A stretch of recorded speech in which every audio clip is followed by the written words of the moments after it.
Bonjour et bienvenue sur Ce Regard des Voir. Je suis Trément Belbous et je vous souhaite une belle introspection à l'écoute de ma chronique intitulée cette semaine Perception, perspective et réalisme naïf.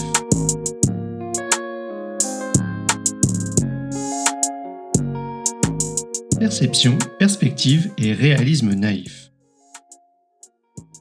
Vous l'avez remarqué, je m'intéresse beaucoup à la pensée, à la conscience, aux systèmes humains et à beaucoup d'autres thèmes.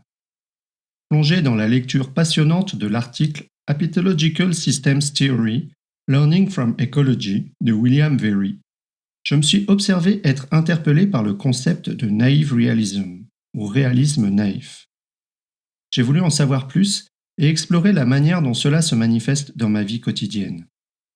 C'est cela que je partage aujourd'hui, en espérant mettre en lumière l'importance de reconnaître et de surmonter les conséquences du réalisme naïf dans l'espoir de contribuer à une humanité florissante. Le réalisme naïf, c'est quoi exactement ?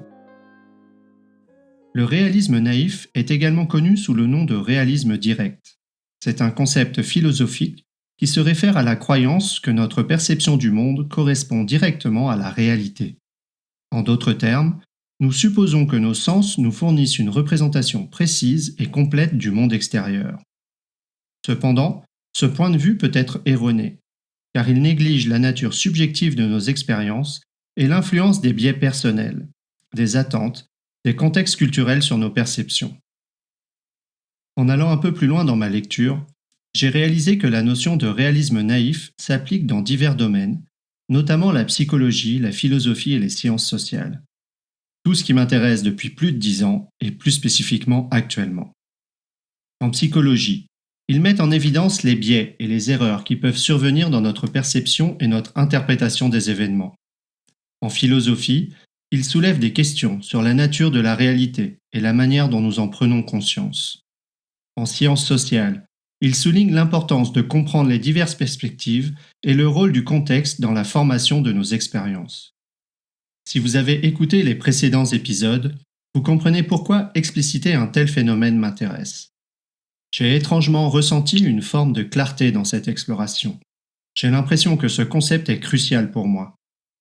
S'il est partagé, je crois qu'il peut nous amener à réévaluer nos hypothèses et à devenir des individus plus empathiques et ouverts d'esprit. Il semble que cela devient une sorte d'anomalie à nommer, comme évoqué dans Dissonance cognitive et Sentiment d'impuissance la semaine passée. Le réalisme naïf dans la vie quotidienne. En réfléchissant à mes propres expériences, je réalise à quel point le réalisme naïf s'est manifesté et se manifeste sans cesse dans divers aspects de ma vie, presque toujours de manière subtile et inattendue. Dans le cadre de mes relations personnelles ou professionnelles, je tombe encore souvent dans le piège de supposer que mon interlocuteur partage mes croyances, valeurs et perspectives. Combien de fois avez-vous vu une proposition que quelqu'un pensait simple, évidente et attrayante, tourner en malentendu et confusion, simplement car ses collègues avaient des interprétations et des opinions différentes. Je réalise aujourd'hui que c'est souvent la source des malentendus ou des conflits, même si je les détecte plus vite en étant, à force d'entraînement, plus conscient de mon expérience, notamment corporelle et émotionnelle. Ce constat renforce ma conviction de continuer à mener nos ateliers sur la prise de perspective, avec mon ami et collègue Eric. Je prends encore une fois conscience de l'importance cruciale de cultiver une posture d'ouverture et de vulnérabilité. Voire à ce titre, devrions-nous simplement reconnaître que nous avons peur. Je sens que pouvoir maintenant nommer l'influence du réalisme naïf peut m'aider à continuer de développer une plus grande empathie et compréhension de moi-même et des humains qui m'entourent. Par exemple, cela me permet de donner un sens nouveau à une expérience culturelle vécue début avril à mon arrivée à l'aéroport de Montréal. Une personne est passée devant la file de voyageurs attendant le bus, pour se poster devant le panneau d'arrêt, et donc la porte. Ma voisine exprimant son agacement, je lui ai partagé qu'en France et d'autres pays cela était un comportement commun. J'ai aussi partagé mon étonnement de la civilité et du respect lors de ma première expérience à Montréal il y a une quinzaine d'années.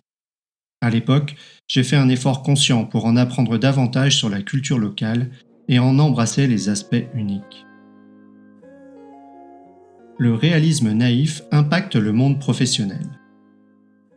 Dans le contexte professionnel, le réalisme naïf peut être défini comme la supposition que sa propre perspective, ses croyances et ses expériences sont universellement partagées par les collègues. Cette supposition peut entraîner des malentendus, des conflits et un manque de compréhension ou d'empathie sur le lieu de travail, voire de la toxicité. Je me demande à quel point c'est un facteur de ce qui est communément nommé résistance au changement.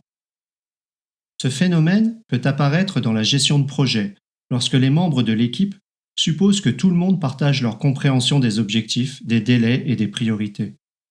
Cela entraîne des attentes décalées et une collaboration inefficace. On peut imaginer que les approches agiles ou participatives permettent de surmonter ce défi, de communiquer ouvertement, de clarifier les attentes et de favoriser une culture d'écoute et de compréhension au sein de l'équipe. Mais l'introduction de ces approches est elle-même souvent empreinte des effets associés à ce concept. J'y associe notamment un certain dogmatisme connu dans l'agilité.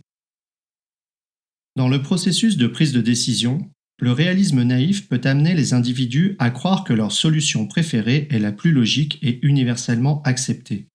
Cela peut entraver l'exploration de perspectives alternatives et limiter le potentiel d'innovation. Il peut également se manifester sous la forme de biais inconscients, conduisant à un manque de diversité et d'inclusion sur le lieu de travail. En supposant que nos propres expériences et perspectives sont universelles, involontairement, nous négligeons ou rejetons les expériences et contributions uniques de collègues issus de divers milieux. Dans tous les cas, il me semble encore plus important de créer des espaces collectifs pour partager nos expériences et favoriser une culture d'empathie, d'ouverture et de compréhension. Des espaces pour réfléchir à la qualité de notre pensée, se regarder voir et se voir regarder. Pratiques utiles. Voici quelques exemples spécifiques de pratiques pour ces espaces de réflexion qui peuvent nous permettre de limiter les conséquences du réalisme naïf omniprésent dans nos vies. Premièrement, pratiquer l'écoute active. Accorder toute notre attention à notre interlocuteur, retenir notre jugement et chercher à comprendre son point de vue avant de répondre pour une appréciation plus profonde de ses expériences et croyances, différentes des nôtres. En deuxième point, prendre des perspectives. Consciemment me mettre à la place de l'autre, imaginer son contexte, ses expériences et les raisons pour lesquelles elle défend son point de vue. Cette pratique m'aide à me comprendre et à développer de l'empathie, surtout si je ne suis pas d'accord avec sa position. Troisièmement, rechercher activement des expériences diverses. Remettre en question nos propres hypothèses et élargir nos perspectives. Cela peut inclure la lecture de livres ou d'articles présentant différents points de vue, la participation à des événements culturels ou des ateliers, ou l'engagement dans des conversations avec des individus issus de différents horizons. Quatrièmement, écrire régulièrement dans un journal personnel. Prendre conscience de ses processus de pensée, de ses hypothèses, réfléchir à ses expériences quotidiennes, à ses interactions et aux croyances entretenues. En examinant mes propres pensées, je peux identifier les cas où le réalisme naïf a pu influencer mes perceptions et travailler à cultiver une perspective plus équilibrée. Enfin, pratiquer la pleine conscience ou la méditation. Personnellement, cela m'aide à devenir plus conscient de mes pensées et émotions, me permettant de détecter plus rapidement mes moments de réalisme naïf. Cela permet de développer la conscience de soi nécessaire pour remettre en question ses hypothèses et aborder les situations avec plus d'empathie, de calme et d'ouverture. Chaque pratique est différente et je vous encourage à découvrir les vôtres. Pour résumer, le réalisme naïf est la croyance que notre perception du monde correspond directement à la réalité, négligeant la nature subjective de nos expériences et l'influence des biais personnels et culturels. Ce concept, omniprésent, a des implications dans divers domaines comme la psychologie, la philosophie et les sciences sociales, et peut être à l'origine de malentendus et de conflits ou de résistance au changement. Pour tenter d'éviter son influence, il est important de développer des compétences telles que l'écoute active, la prise de perspective ou la réflexivité.